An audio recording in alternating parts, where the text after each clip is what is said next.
Going to be talking about in what ways our magazine uses, develops or challenges forms and conventions of real media products. Here we've used the typical sight and sound masthead here, which is typical of a magazine front cover, as every magazine front cover has the title of their magazine. We've placed it in the exact same place that all the other sight and sound front covers do, as you can see here and here. They're both sight and sound mastheads are both placed right at the top,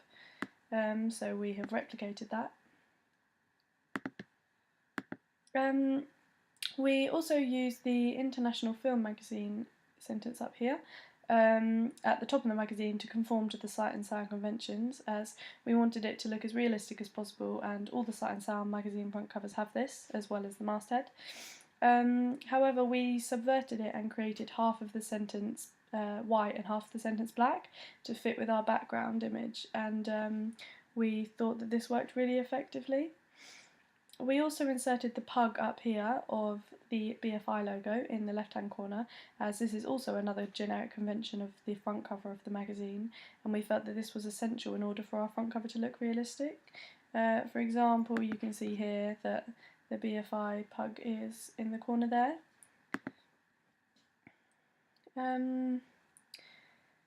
However, most of the sight and sound front covers have the splash towards the bottom of the front cover, whereas we have had the splash on one half of our director's face, as we thought that we would subvert the norm and make ours look a lot more creative and realistic. And we think this worked really effectively, as this would attract our sight and sound audience, as typically they are quite an arty audience. As you can see here, the splashes are at the bottom of the page, so that's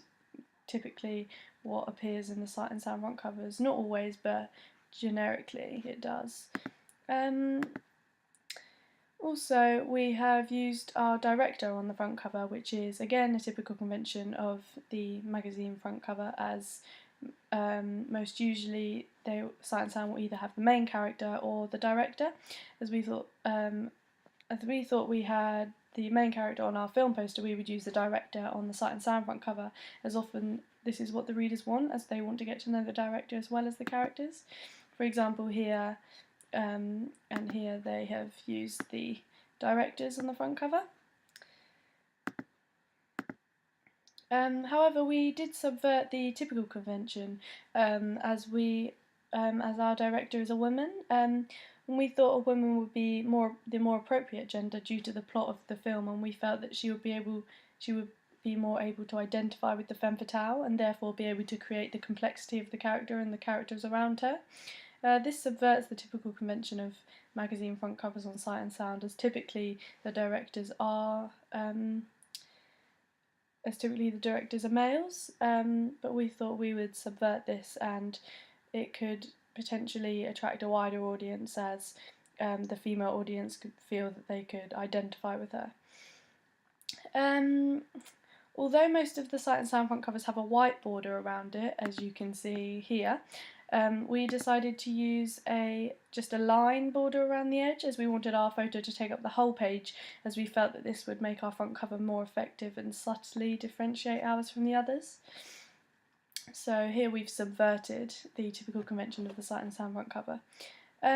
We use the typical cover lines down here at the bottom, as readers want to know what else is in the magazine, and this could potentially attract more of an audience to read about our film if they're also interested in other articles in the magazine. And this is a typical convention of magazine front covers, as they want to lure people in to get them to read about their film because there's other things that they like in the magazine. We've included a barcode and placed it just over halfway down on the right hand side of the front cover, as this is where all the new sight and sound magazines are placing it, and we wanted it to fit in. We used a barcode, as this is a typical convention of a magazine front cover, as it reinforces the fact that you have to pay for it and to find out what's inside. However, we didn't put the price on the front cover, which did subvert the typical sight and sound convention, as we didn't want to deter our audience and we wanted to keep them interested. We also subverted the typical convention of colour in sight and sound, as typically, not always, it's just a coloured photo, whereas we made our picture black and white as we felt that this conformed to the typical convention of the film noir genre, and it could potentially help people work out the genre of the film from just looking at the front cover of the magazine. We also actually took the idea from the Clint Eastwood edition, as we thought that the grainy effect placed on the photo of him and the black and white effect was really effective too. As you can see here, he has a grainy effect and the photo is black and white, and we wanted to use this in ours, as you can see, as we thought that it looked really good. Along with the David Fincher edition here, you can see that we thought we would have our director looking into the audience's eyes, showing that they're approachable and suggesting that the audience is equal to them and can therefore relate to them, as this would be a reason for someone to purchase the magazine, and this is what we wanted. So here we've conformed to a typical convention of one of the sound covers, making the director quite approachable and luring the audience in. In conclusion, I feel that we have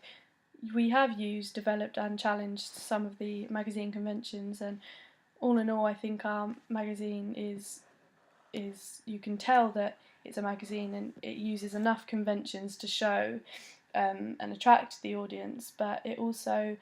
subverts a lot of the conventions to make it a bit more creative and lure the typical audience in, which is the arty audience,